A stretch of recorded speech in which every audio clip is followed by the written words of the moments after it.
बहुत समय पहले की बात है।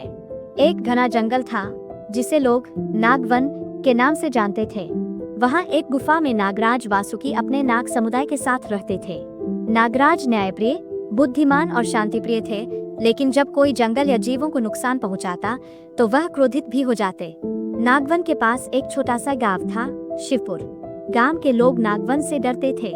वे मानते थे कि जो भी नागवन में जाता है वो कभी लौटकर नहीं आता। पर सच्चाई यह थी कि नागराज और उनके नाग केवल अपनी रक्षा करते थे, हमला नहीं। गांव का लालची किसान। शिवपुर में एक किसान था, भोलाराम। वह लालची था और हर बात में सिर्फ अपना ही फायदा देखता था। एक दिन उसे पता चला कि नागवन की जमीन के नीचे बहुमूल्य रत्न और जड़ी बूटियां छुपी है। बस फिर क्या था, लालच ने उसकी आंखों पर पर्दा डाल दिया। उसने तय किया कि वो नागवन जाकर खजाना निकालेगा। उसकी पत्नी सरिता ने उसे बहुत समझाया, नागराज बहुत शक्तिशाली है, वो किसी को नुकसान नहीं पहुंचाते जब तक कोई उन्हें छेड़ न दे। ये गलत है। लेकिन भोलाराम नहीं माना। अगली सुबह वह कुदाल और बोरी लेकर नागवन की ओर निकल पड़ा। गुफा में घुसपैठ। भोलाराम ने नागराज की गुफा के बाहर पहुंचते ही खुदाई शुरू कर दी। उसकी हर चोट से धरती कांप रही थी। गुफा के भीतर नागराज की नींद टूट गई। उन्होंने ध्यान लगाया और भोलाराम की करतूत देखी। नागराज ने अपने पुत्र तक्षक से कहा, बेटा, यह मनुष्य लालच में अंधा हो गया है, पर हम हिंसा नहीं करेंगे, पहले समझाएंगे। अगर न माने तब न्याय होगा।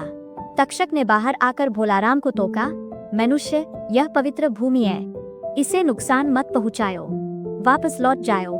लेकिन भोलाराम ने जवाब दिया, मुझे सोने और रत्नों की जरूरत है। तुम सांप लोग डराने का काम करते हो, लेकिन मैं डरता नहीं।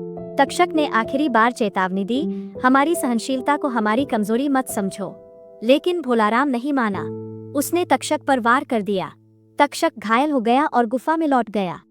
नागराज ने यह देख क्रोध में भरकर घोषणा की, अब समय आ गया है कि धरती पर एक उदाहरण रखा जाए, लेकिन रक्तपात नहीं होगा। हम उसे उसके कर्मों से ही शिक्षा देंगे। अगली सुबह भोलाराम अपने घर लौटा, लेकिन उसके शरीर में धीरे धीरे कमजोरी आने लगी।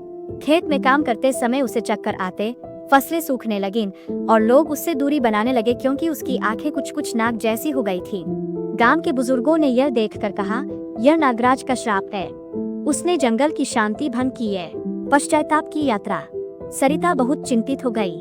वह भोलाराम को लेकर नागवन गई और गुफा के बाहर हाथ जोड़कर रोते हुए बोली, हे नागराज, मेरे पति से भूल हुई, उसे क्षमा करे, वह अब बदल गया है। नागराज ने देखा कि सरिता सच्चे मन से क्षमा मांग रही है। उन्होंने भोलाराम को बुलाया और पूछा, क्या तुम अब भी लालच में हो? भोलाराम ने सिर झुका लिया और कहा, मैं अंधा हो गया था। प्रकृति और जीवों की रक्षा करना मनुष्य का धर्म है, लेकिन मैं उसे ही नष्ट करने चला था। अब मैं समझ गया हूँ। क्षमा और शिक्षा। नागराज ने कहा, शिवपुर गांव की पीढ़ियां हमें डर से पूछती है, लेकिन अब वक्त है बदलाव का। तुम सभी को समझाओ कि नागों से डरने की नहीं, सम्मान करने की जरूरत है।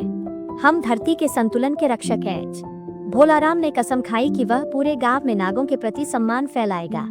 नागपंचमी की शुरुआत। उसी दिन से गांव वालों ने नागराज वासुकी के सम्मान में एक पर्व मनाना शुरू किया, नागपंचमी। सीख। नागपंचमी पर्व से हमें यह शिक्षा मिलती है कि सभी जीव, चाहे वह छोटा हो या बड़ा, प्रकृति के संतुलन के लिए जरूरी है।